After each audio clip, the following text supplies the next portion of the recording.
Okay, so it's day 70, and I thought I would check in today to discuss my mental health, exercise, and meditation, but I think it might be helpful to introduce you to the way my brain sometimes works.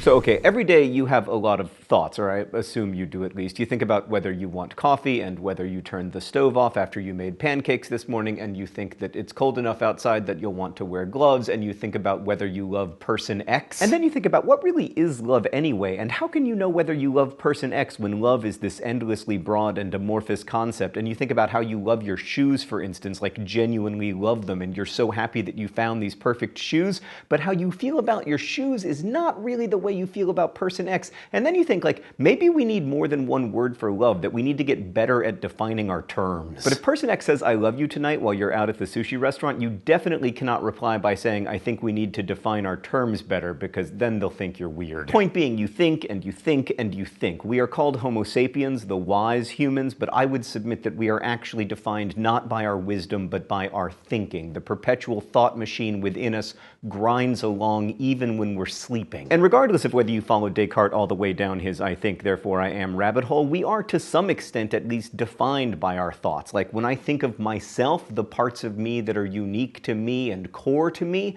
I'm thinking at least partly about my thinking. And yet many of my thoughts are not really mine. Like when you're falling in or out of love, you can't always choose whether to think about person X or what to think about them. Now for most of us, most of the time, this lack of sovereignty over our thoughts isn't a big deal. Like you'll be standing atop a cliff and you look down and suddenly think, "I could jump to my death right now," and then you'll let the thought go because you don't actually want to jump to your death and you'll continue along with your life. That thought about jumping to your death is an example of something called an intrusive thought. Almost everybody has them, and the ability to move on from them is considered good and healthy. Right, so okay, I want you to imagine that you're having one of those weird passing thoughts, but instead of being atop a cliff, you're eating dinner, like you're at Chipotle, which is your favorite. And one of these weird intrusive thoughts passes across your consciousness. What if this food is poisoned? Now that's not totally irrational. Years ago you worked at a restaurant and you once saw an angry employee spit in the food of a customer who complained about their salad not having enough dressing. I mean, this stuff does happen. Or actually, maybe they didn't spit in it at all. Maybe they cut their fingers and bled into it, in which case you'll very possibly get Hep C or God knows what else, and what are you going to do? You can't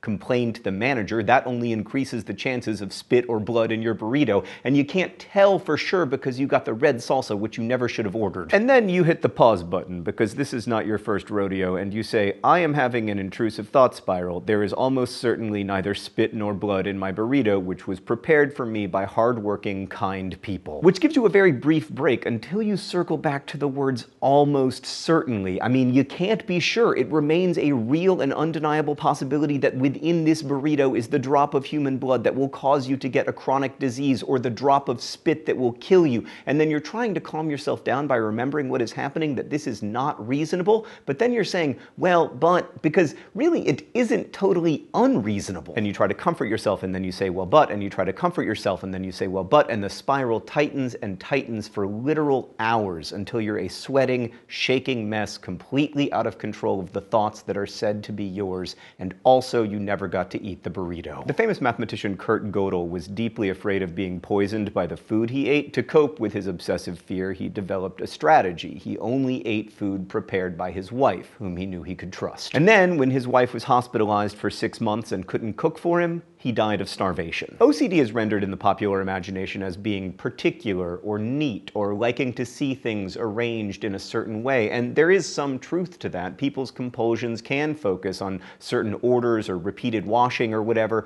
but it's important to understand that those compulsions, the outward signs of the disease, are being used to deal with these intense, overwhelming, debilitating obsessive thought spirals, the kind that will take you over and the kind that will, if unchecked, kill you. I find it really difficult to explain the terror of these thought spirals, but imagine having your mind infiltrated by an actual demon, which forces you to think the same awful or disgusting thought over and over and over and over again, and in the process makes it impossible for you to think about person X, or your family, or the needs of others, or the needs of yourself, or literally anything that is not that awful/disgusting thought dictated by the demon. For most of my adult life, I have lost hours every day to these obsessive obsessive thought spirals and the weird compulsive behaviors that I use to cope with them. Honestly, even talking about this stuff scares me because I worry it will happen while I'm talking about it, and then I'll be stuck with the gnawing terror of it for hours or days or whatever. But I also want to be as straightforward about it as I can, because I feel like when I say my mental health has improved during 100 days, it sounds vague and insubstantial. So to put it another way, in the past several weeks,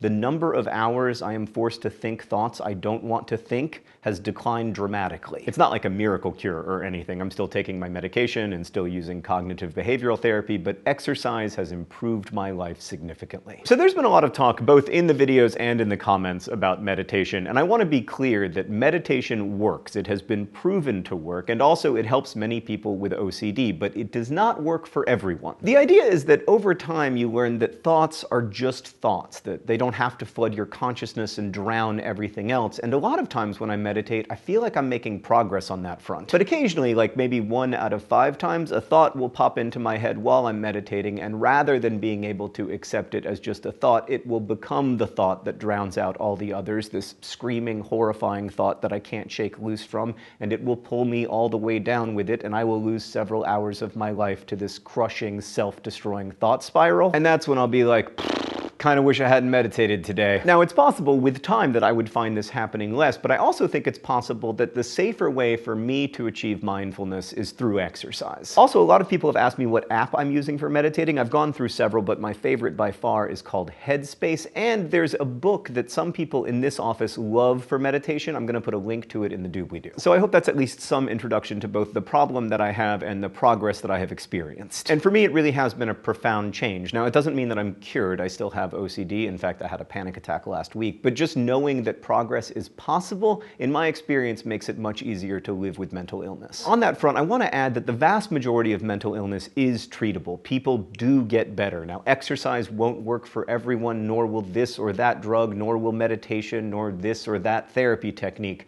But there is hope. I've put some resources in the video info below to check out if you're concerned about your own mental health. And if you're joining Chris and me on this journey, I would be really interested to hear what's working for you and what isn't, both physically and mentally. Thanks for watching. I'll see you on day 71.